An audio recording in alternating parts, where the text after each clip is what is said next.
SBT, a cara do Brasil.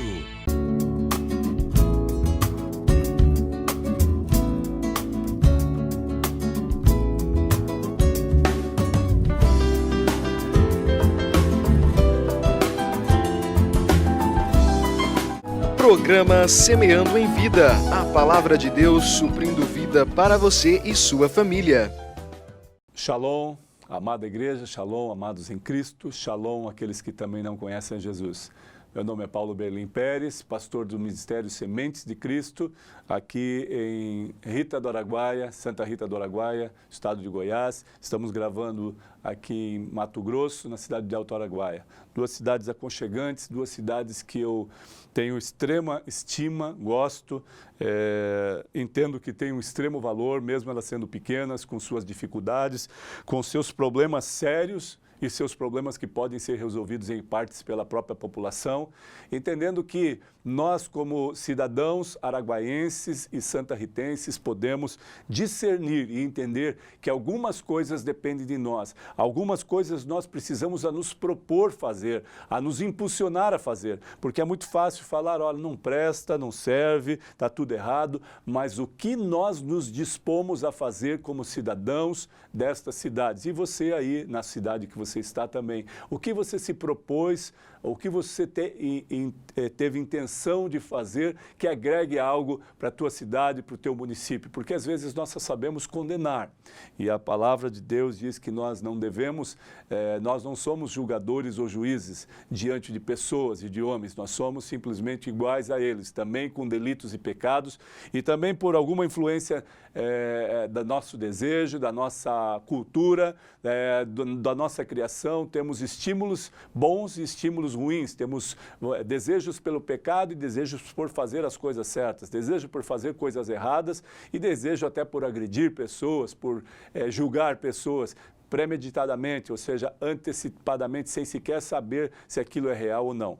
Mas eu quero compartilhar com a igreja um texto no capítulo 14 do livro de Romanos, fala da carta de Paulo aos Romanos, a qual foi conduzida, alguns estudos, algumas cartas, elas não têm a evidência clara, mas algumas têm. Quando Paulo inicia, quando Paulo se começa a falar sobre ele, começa a fazer a apresentação, começa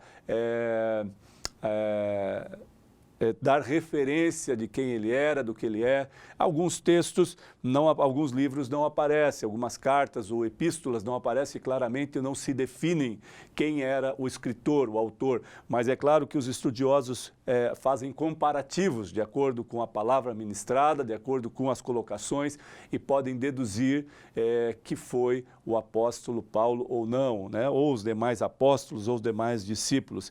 Então, no capítulo 14 fala sobre a tolerância com os fracos na fé. O que é ser fraco na fé? Nós vamos ler. Diz assim: acolhei ao que é débil na fé, não, porém, para discutir opiniões. Um crê que tudo pode comer, mas o outro débil come legumes. Quem come, não despreze o que não come, e o que não come, não julgue o que come, porque Deus o acolheu. Quem és tu que julgas o servo alheio? Para que seu próprio Senhor, que está de pé, ou caia, mas estará em pé, porque o Senhor é poderoso para o suster. Um faz diferença entre dia e dia, outro julga iguais todos os dias. Cada um tem a opinião bem definida em sua própria mente. Quem distingue entre dia e dia, para o Senhor faz, e a quem come, para o Senhor come, porque dá graças a Deus, e quem não come, para o Senhor não come, e dá graças a Deus. Porque nenhum de nós vive para si mesmo, nem morre para si. Porque se vivemos, para o Senhor vivemos, e se morremos, para o Senhor morremos. Quer, pois, vivamos ou morramos, somos do Senhor.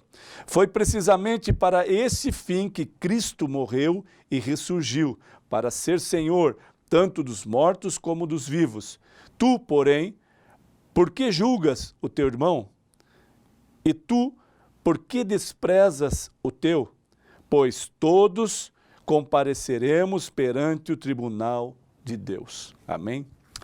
Amados, esse texto parece que está conjecturando, parece que está esclarecendo algumas coisas e ficam muito claro o que Paulo está querendo dizer, de que forma ele está falando aos romanos, porque aquele que está vivo, vive em Deus, aquele que está morto, morre em Deus, mas todos estão em Deus.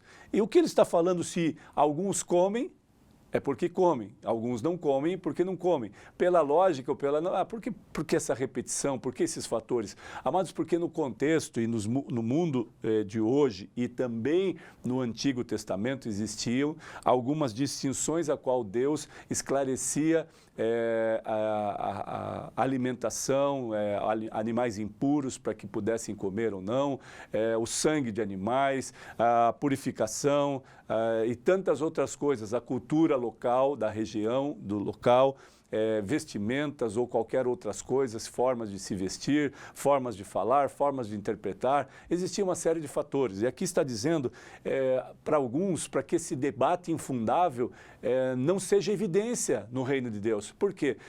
Mas ele come isso. Eu não como, mas eu como, eu oro a Deus, eu consagro a Deus, eu coloco diante de Deus e como. Eu tenho prazer em comer, eu gosto desse alimento, eu gosto dessa carne. Quando outros entendem, não, esta carne ou este alimento é impuro, não serve para Deus. Deus estabeleceu como um alimento excluído do povo cristão. Amados, nós precisamos entender que quando eu estou diante de Deus e consagro um alimento a Deus, é claro que a palavra de Deus nos ensina que se eu sei que aquele alimento é específico ou foi consagrado a outros deuses, eu preciso refletir sobre isso e entender qual é a direção de Deus, até porque eu preciso discernir e em Deus, orar a Deus, Senhor, eu não me sinto bem porque aquilo foi consagrado a outros deuses, ou seja, você nitidamente sabe, está num local em que pessoas ali buscam outros deuses e falam, nós consagramos esse alimento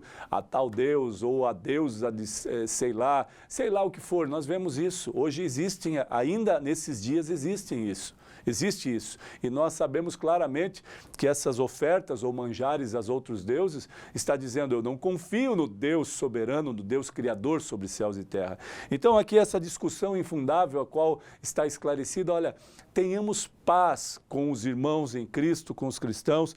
Agora, é preciso discernir o que é bom para mim. Eu preciso entender através desse texto, através da alimentação, através de tantas coisas, acolhei o que é débil na fé, não porém para discutir opiniões. A questão é qual é a minha opinião sobre determinado assunto. Vamos da base bíblica, na base da palavra, o que diz o texto, o contexto, o que diz o Antigo Testamento, o que diz o Novo Testamento, que se completa, são uma só situação, amados. Nós não podemos descartar totalmente o velho e descartar totalmente o novo, ficarmos focados só no velho ou ficarmos focados só no novo.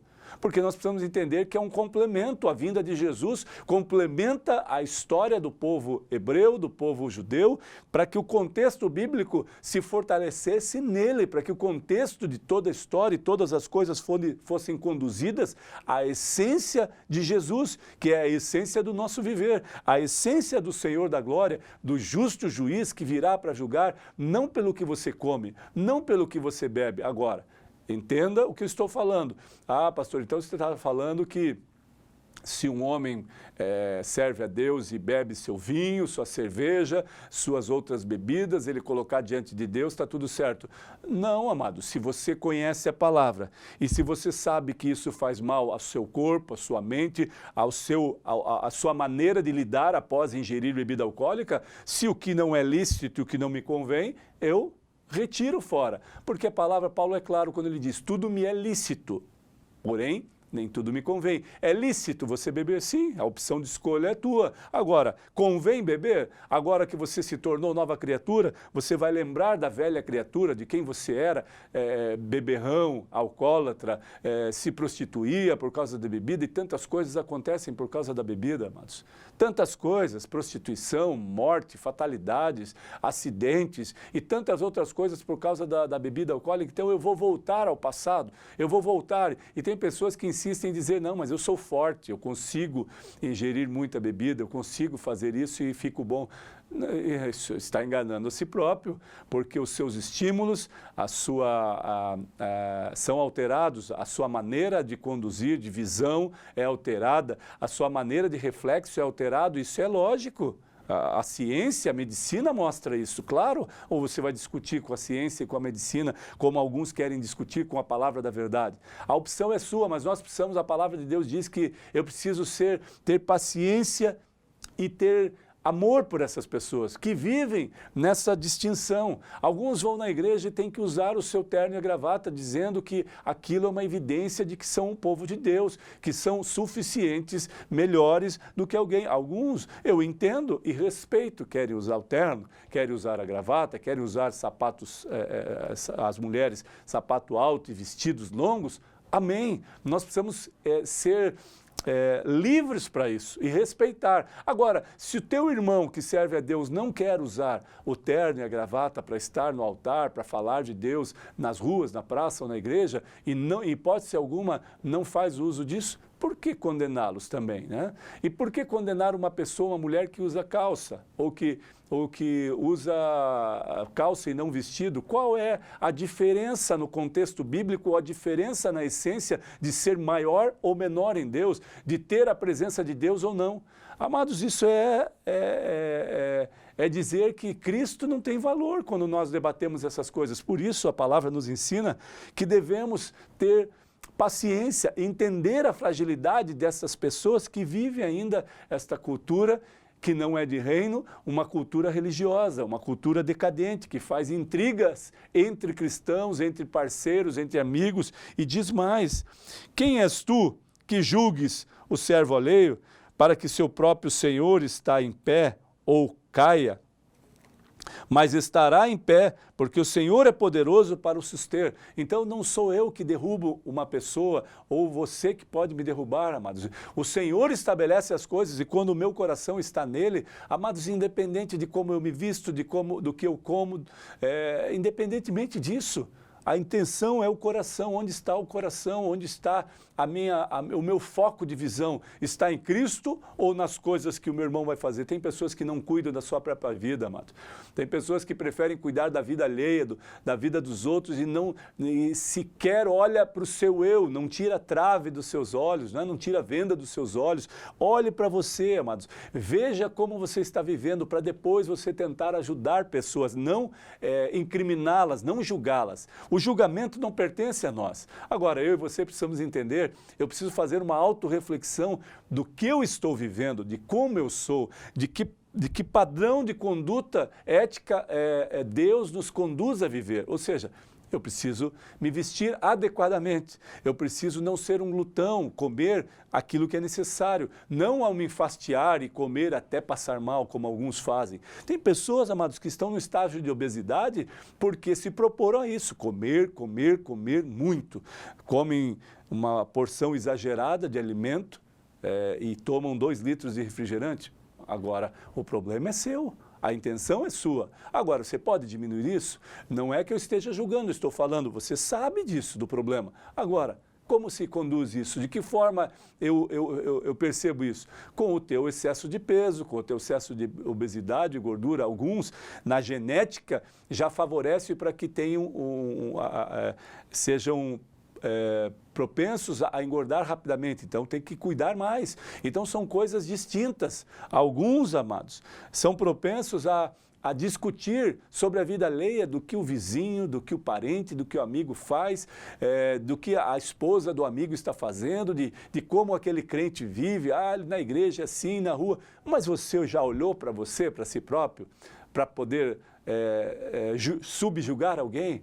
Então, amados, faça uma autorreflexão sobre a tua vida, como você está em Cristo e siga o teu caminho. Ore a pessoa, nada impede de você ir lá e falar, amado, olha, a maneira que você está se vestindo, amada, a maneira que você está se vestindo não condiz com o que, mas qual é a roupa certa? A roupa certa é que você proteja as partes íntimas do seu corpo. Você não precisa mostrar os seus dotes físicos, os seus seios, mostre para o seu marido em casa, né? Essa é parte do homem e da mulher. Agora, não preciso mostrar para outros homens. Porque, às vezes, se você olhar um vestido longo, mais justo, né, grudado no corpo, é mais insinuante do que uma calça. Então, qual é o problema? De qual é a percepção da minha visão, de que forma eu estou vendo isso?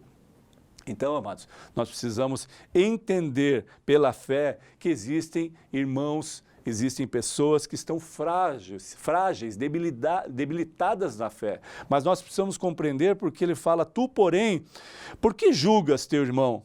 E tu, por que desprezas o teu? Pois todos compareceremos perante o tribunal de Deus, do justo juiz, não somos nós. Então, se você vive uma vida reta com Deus, uma vida de intimidade com o nosso Senhor, amado, amados, fique tranquilo, cuide da tua vida, ajude pessoas, mas não julgue pessoas, ajude pessoas.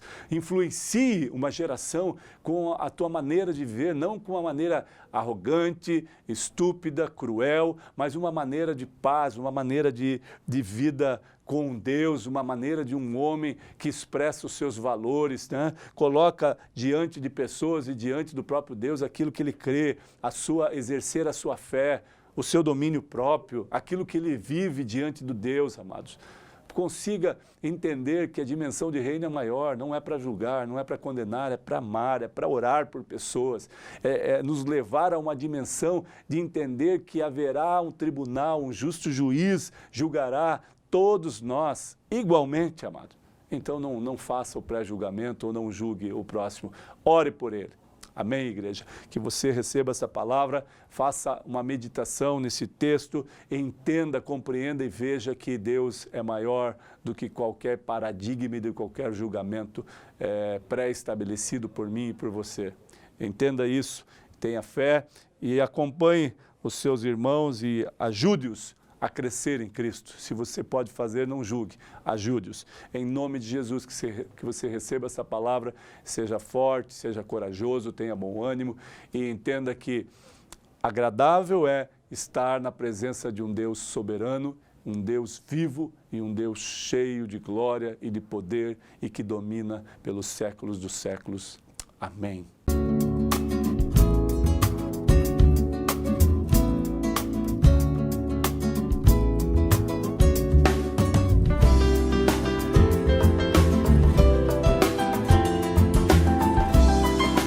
Programa Semeando em Vida, a palavra de Deus suprindo vida para você e sua família. SBT, a cara do Brasil.